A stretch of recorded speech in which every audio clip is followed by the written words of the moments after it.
Since 9/11, and seemingly without the notice of most Americans, the federal government has assumed the authority to institute martial law, arrest a wide swath of dissidents, citizen and non-citizen alike, and detain people without legal or constitutional recourse in the event of an emergency influx of immigrants in the U.S., or to support the rapid development of new programs. Beginning in 1999, the government has entered into a series of single-bid contracts with Halliburton subsidiary Kellogg, Brown & Root, KBR, to build detention camps at undisclosed locations within the United States. The government has also contracted with several companies to build thousands of rail cars, some reportedly equipped with shackles, ostensibly to transport detainees. According to diplomat and author Peter Dale Scott, the KBR contract is part of a Homeland Security plan titled Endgame, which sets as its goal the removal of all removable aliens and potential terrorists. Fraudbusters such as Representative Henry Waxman, D. Los Angeles, have complained about these contracts, saying that more taxpayer dollars should not go to taxpayer gouging Halliburton. But the real question is, what kind of new programs require the construction and refurbishment of detention facilities in nearly every state of the Union with the capacity to house perhaps millions of people? Sect. 1042 of the 2007 National Defense Authorization Act, NDAA, use of the armed forces in major public emergencies, gives the executive the power to invoke martial law. For the first time in more than a century, the President is now authorized to use the military in response to a natural disaster, a disease outbreak, a terrorist attack, or any other condition in which the President determines that domestic violence has occurred to the extent that state officials cannot maintain public order. The Military Commissions Act of 2006, rammed through Congress just before the 2006 midterm elections, allows for the indefinite imprisonment of anyone who donates money to a charity that turns up on a list of terrorist organizations, or who speaks out against the government's policies. The law calls for secret trials for citizens and non-citizens alike. Also in 2007, the White House quietly issued National Security Presidential Directive 51, NSPD 51, to ensure continuity of government in the event of what the document vaguely calls a catastrophic emergency. Should the President determine that such an emergency has occurred, he and he alone is empowered to do whatever he deems necessary to ensure continuity of government. This could include everything from canceling elections to suspending the Constitution to launching a nuclear attack. Congress has yet to hold a single hearing on NSPD 51. U.S. Representative Jane Harman, D. Venice, Los Angeles County, has come up with the new way to expand the domestic war on terror.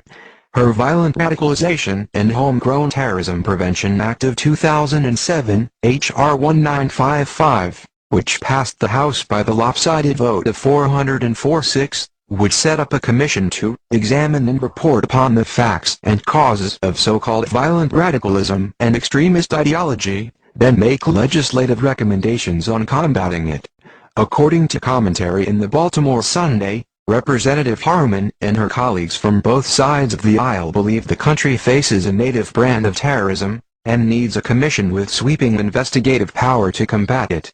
A clue as to where Harman's commission might be aiming is the Animal Enterprise Terrorism Act, a law that labels those who engage in sit-ins, civil disobedience, trespass, or any other crime in the name of animal rights as terrorists. Other groups in the crosshairs could be anti-abortion protesters, anti-tax agitators, immigration activists, environmentalists, peace demonstrators, Second Amendment rights supporters, the list goes on and on.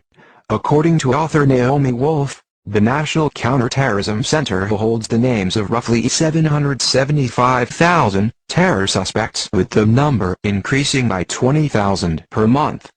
Reports from the United States are also reporting that for the first time since their civil war, U.S. troops are being trained to take over whole villages and towns to capture and arrest anyone they deem a threat, and as we can read of one such U.S. military unit in Iowa, the Carroll National Guard unit will train on urban military operations by holding a 4-day exercise at Arcadia.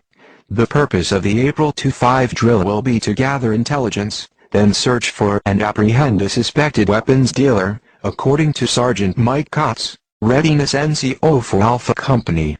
Citizens, law enforcement, media and other supporters will participate. Troops will spend Thursday, April 2nd, staging at a forward operations base at Carroll. The next day company leaders will conduct reconnaissance and begin patrolling the streets of Arcadia to identify possible locations of the weapons dealer. The primary phase will be done Saturday, April 4th, when convoys will be deployed from Carroll to Arcadia.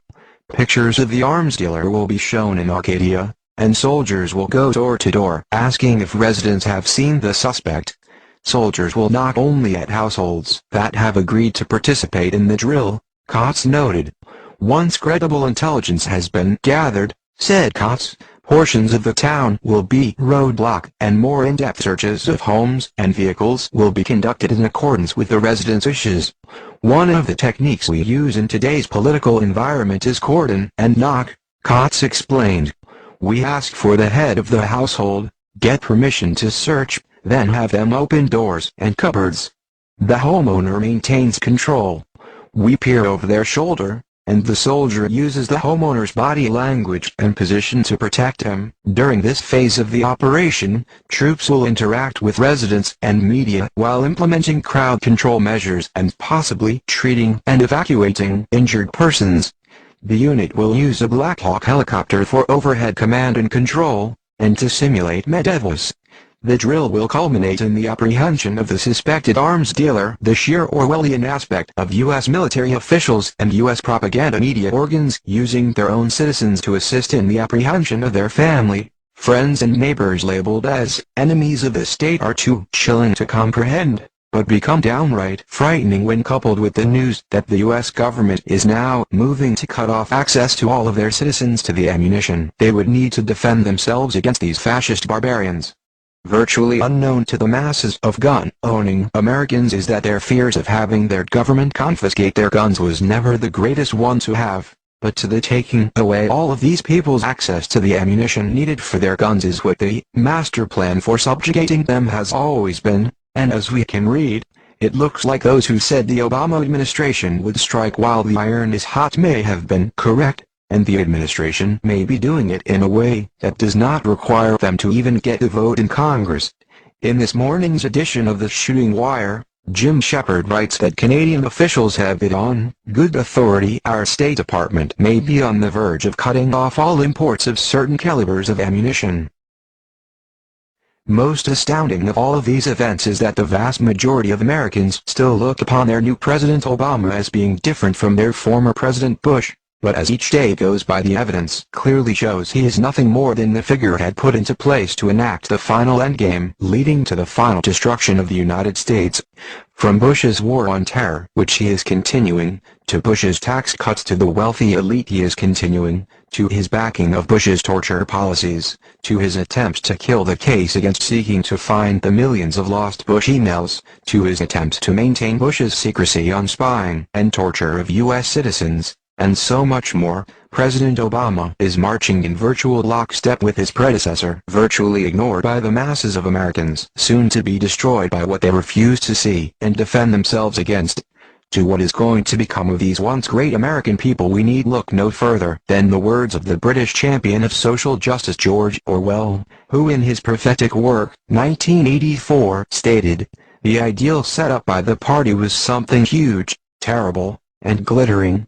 A world of steel and concrete, of monstrous machines and terrifying weapons, a nation of warriors and fanatics, marching forward in perfect unity, all thinking the same thoughts and shouting the same slogans, perpetually working, fighting, triumphing, persecuting.